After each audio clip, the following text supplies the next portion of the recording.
মিমের মহিলা সভাপতি সীমা ভট্টাচার্য ম্যাম আপনার হাত ধরে আপনার পার্টিতে জয়েন করলেন, কি বলবেন?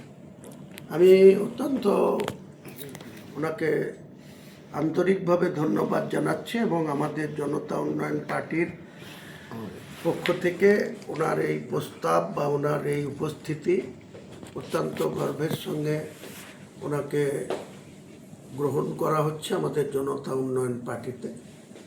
এই জনতা উন্নয়ন পার্টির ওনাকে রাজ্যের মহিলা সভানেত্রী হিসাবে আমরা দু একদিনের মধ্যে আমাদের পার্টির পেজ থেকে আনুষ্ঠানিকভাবে ওনাকে মহিলা নেত্রী হিসেবে আমরা বাংলার মানুষের কাছে সাংগঠনিকভাবে তুলে ধরব। এছাড়াও আগামী বিধানসভায় ওনাকে আমরা কোনো একটা ভালো সিটে যাতে বিধানসভায় নিয়ে যেতে পারি। এছাড়াও আপনারা আরও দেখতে পাবেন আমাদের সুমন বিশ্বাস এখানে বসে আছেন, আমার কাছে আছেন। ওনাদের যে বিগত দিনে ওনাদের সঙ্গে এই রাজ্য সরকার যোগ্য শিক্ষক, সেই যোগ্য শিক্ষক হিসাবে তেনাদের যে এদের এই নষ্টামি বা চাকরি বিক্রি করা বা 5,000 লোকের কাছ থেকে টাকা তুলে তাদের প্যানেল করা, যেখানে ওএমআর সিটে দেখতে চেয়েছিল সুপ্রিম কোর্ট, তাদেরটা না দেখানোর জন্য আজকে 25,752 জন ব্যক্তির চাকরি চলে গেছে। এই মুখ্যমন্ত্রী এত নাটক করেছেন এনাদের সাথে। 31 ডিসেম্বর 2025 সাল পর্যন্ত এনাদের বলেছিল যে আমাদের প্যানেল এ, প্যানেল বি, প্যানেল ই, প্যানেল সি সব রেডি আছে। আজকে তিনার সেই মিথ্যাচার বাংলার মানুষ দেখছে যে তিনাদের জন্য কিছুই তিনি করেননি।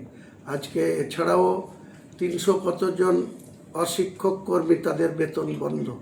ওনাদেরও আজকে শিক্ষক হিসাবে সমাজের কাছে যে মর্যাদা, ফ্যামিলি বা ব্যক্তিগতভাবে যে সম্মান মর্যাদা ছিল, আজকে তারা কোন জায়গায় গিয়ে পৌঁছেছে এই রাজ্য সরকারের চোর বৃত্তির জন্য, মিথ্যাচার করার জন্য।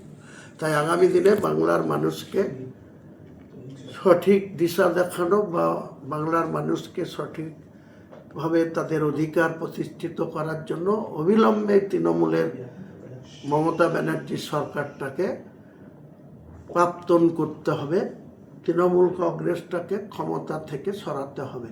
এটাই আমাদের প্রতিজ্ঞা, এটাই আমাদের মিশন। এই মিশনে জাতি ধর্ম নির্বিশেষে যে কোনো মানুষ আমাদের সঙ্গে সামিল হোক।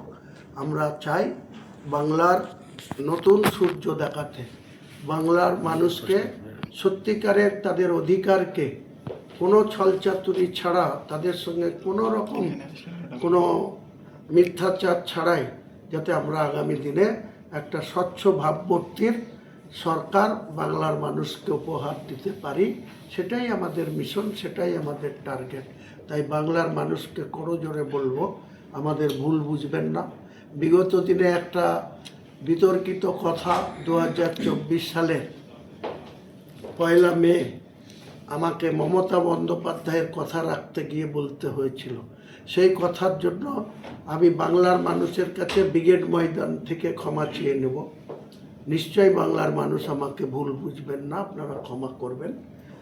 আগামী দিনে আমাদের একটাই মিশন, বিজেপিকে ক্ষমতা দূরে রাখা, বিজেপিকে ক্ষমতায় না আসতে দেওয়া এবং মমতা ব্যানার্জির এই যে চোর বৃত্তি বা তুলাবাজির যে সরকার প্রতিষ্ঠা করেছে, এটাকে এর শিকড় থেকে উপড়ে ফেলা, এই ঘাস ফুলটাকে উপড়ে ফেলে গরু ছাগলকে খাওয়ানো, এটাই হচ্ছে আমাদের মিশন, এটাই হচ্ছে আমাদের টার্গেট। স্যার একটু এইখানে আসেন, এপারে এপারে এপারে ভালো হবে না, নিচ্ছি টু। আপনি মিম ছেড়ে জেইউপি দলে যোগদান করেছেন, কি বলবেন ব্যাপারটা নিয়ে? দেখুন, রাজনীতি লোকে করে, তার একটা কিছু উদ্দেশ্য থাকে। প্রত্যেকে কিছু ভেবেই রাজনীতি জগতে আসে বা কাজ করার জন্যই, এটা তো স্বাভাবিক কথা, কাজ করার জন্য আমরা কাজ করি।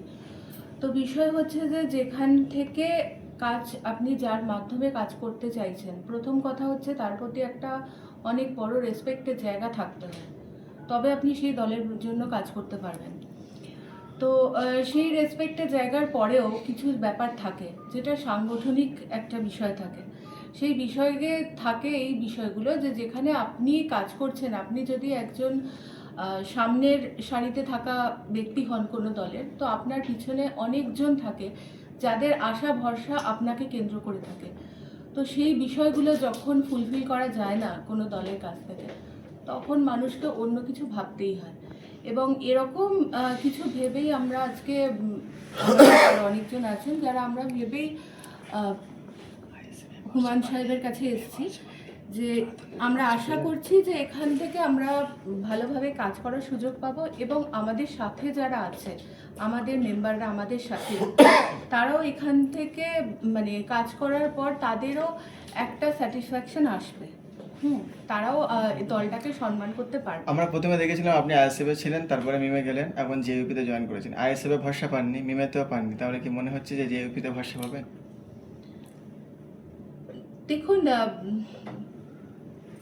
আশা করেই তো এসছি এবং কাজ করব বা রেসপেক্ট করছি সেই জায়গাতে। আমি আগে যে দল করেছি মিমে, সেখানে আমার কিন্তু রেসপেক্টের অভাব ছিল না। আমি একমাত্র মহিলা নেত্রী ছিলাম, একমাত্র মহিলা ছিলাম যখন দলে জয়েন করেছি এবং আমি আমার কাজটা যথেষ্ট ঠিকভাবেই করেছি এবং আমার সাথে আমার দলের কোনো সমস্যা নেই। সে কারোর সাথেই কোনো সমস্যা নেই, কিন্তু আমাকে অবশ্যই ভাবতে হবে যারা আমার সাথে কাজ করছে, যারা আমার মুখের দিকে তাকিয়ে আছে, অবশ্যই তাদের কথা আমার ভাবতে হবে। এটা আমার কর্তব্য, এই জায়গাটাকে তো আমাকে দেখতেই হবে। ম্যাডাম, জনতা উন্নয়ন পার্টির প্রতিষ্ঠা দিবসের দিনে সেদিনকে দেখলাম লক্ষ লক্ষ মানুষ বিশাল বড় মাঠেতে এসেছে। সেখানে জাত নেই, ধর্ম নেই, বিভিন্ন স্তরের মানুষ এসেছে। সেটা দেখে কি বাংলার একটা পরিবর্তনের হাওয়া বইছে? হ্যাঁ, অবশ্যই একটা পরিবর্তনের হাওয়া তো বইছে এবং একটা জিনিস তো বোঝা যাচ্ছে যে আস্তে আস্তে তৃণমূল সরকারের যে ভিতটা আস্তে আস্তে নবান্নয়ে চেয়ারটা একটু একটু তুলছে, এটা বোঝা যাচ্ছে। একটা দল নতুন ভূমিষ্ঠ হওয়ার সাথে সাথে প্রথম ব্রিগেড সমাবেশ, এটা কি বাংলার বিভিন্ন রাজনীতির কাছে একটা নতুন ঐতিহ্যের বার্তা? হ্যাঁ, অবশ্যই।